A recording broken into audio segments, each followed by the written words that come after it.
U djetinjstvu sam imao dovoljno slobode, dosta slobode, zato jer moji roditelji su imali problema s alkoholom i nisu se dovoljno brinuli za mene. Imao sam dovoljno slobode, mogao sam izlaziti koliko sam htio, vratiti se kad sam htio. I to je rezultiralo tim da sam već u 7. razredu počeo i piti alkohol i pušiti cigarete, kasnije i pušiti travu. I u srednjoj školi sam počeo dilati travu da bi imao za sebe i za svoje potrebe i za prijatelje počastiti i tako. Nakon završetka srednje škole sam morao početi brinuti sam za sebe, snalaziti se i to. I tako sam ja počeo sve više i više dilati travu. Ne samo travu, nek i ostale droge, i ekstazi, i spit. I na taj način sam počeo i stjecati zaradu, zarađivati i tako.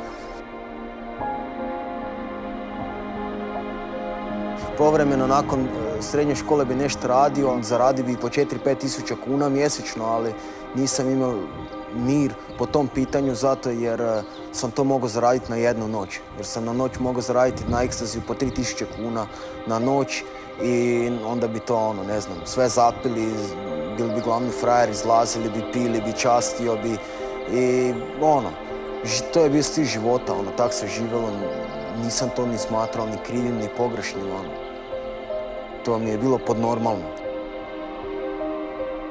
Poslije sam se počeo baviti baš aktivno kriminalom, ali niti to mi nije bilo, ajmo reći, dovoljno, toneš sve dublje. Na kraju me to sve odvelo u ropstvo. Na kraju sam postao rob svega toga. Nakon nekog 10 godina kriminala me policija lovila zato jer sam zasadio 10 biljki indijske konoplje, zapravo marihuane, i tu su me lovili i bio sam osuđen na 3 godine zatvora.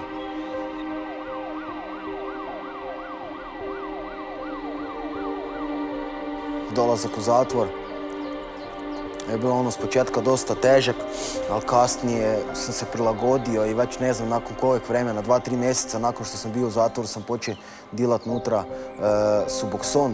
Iz zarade počeo dilat i nisam isto smatrao to ništa loše, išlo je dok je išlo, častio bi cijelu sobu. Stjecao prijatelja na taj način i onda su me ulovili u tome, tako da sam završio u samnici.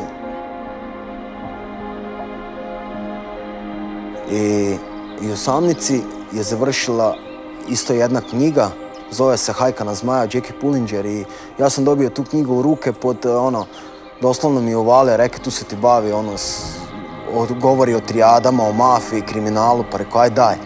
I tako sam ja čitao tu knjigu i u toj knjigi se puno spominje Isus i ja sam mislio da su to neke priče, izmišljotine, nisam ni vjerovao da je ta knjiga stvarna do momenta dok je nisam pročitao cijelo i vidio na kraju posvetu koja je kraljica Elizabeta dala toj misionarki koja se stvarno trudila za te ovisnike u Kini.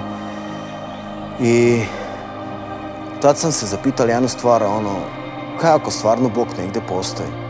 Jer ja nisam vjerovao da Bog postoji i to je bilo prekretnica u mom životu. Kaj ako stvarno Bog postoji, sam se pitala. Ako Bog postoji, onda sam ja shvatio, pa ja sam problem. Ako Bog postoji, postoji pakao, postoji raj. Znao sam da nešto nije u redu po tom pitanju. Ako to sve stvarno postoji, rekao, ne bude dobro. Išao sam se moliti Bogu i rekao sam, Bože, ako ti stvarno postojiš, pa daj nešto napravi u mom životu, ti si Bog, ti si svemogući, veliju da sve moreš, pa daj mi se pokaži, daj mi se objavi, daj nešto. Bog je odgovorio na moju molitvu.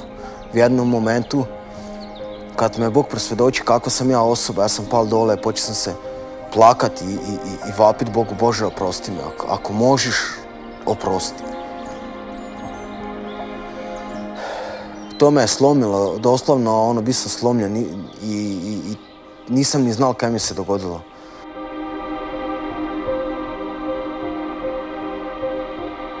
Nakon 12 dana sam izašao iz samnice. Nisam se to vrijeme počeo moliti Bogu dok nisam upoznao Mihaela. On je bio braćen vjernik i on me uputio da trebam čitati, da trebam moliti, da trebam tražiti Boga. I tad sam ja počeo moliti, tad sam ja počeo čitati i tražiti Boga i Bog mi se sve više i više objavljivao.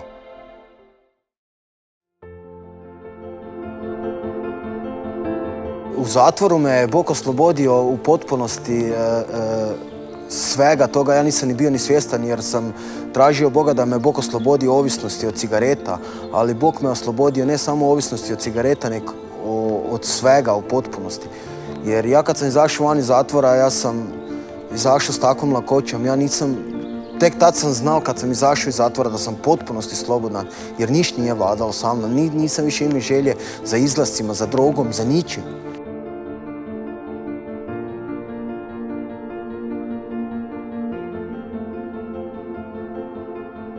Nakon izlaska iz zatvora sam puno svjedočio ljudima. Želio sam da znaju ono kaj se dogodilo u mom životu. Želio sam da znaju da je Isus živ i da je to stvarno. I tako sam ja svjedočio svim živim ljudima, sve koje sam poznao. Puno je tu dečki koji su se bavili s kriminalom i neki su se od njih i obratili.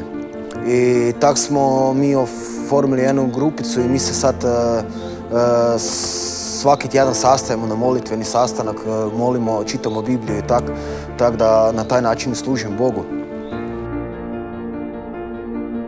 Danas živimo od šumarstva, radimo u jednoj firmi kao šumarski tehničar i radimo u šumi.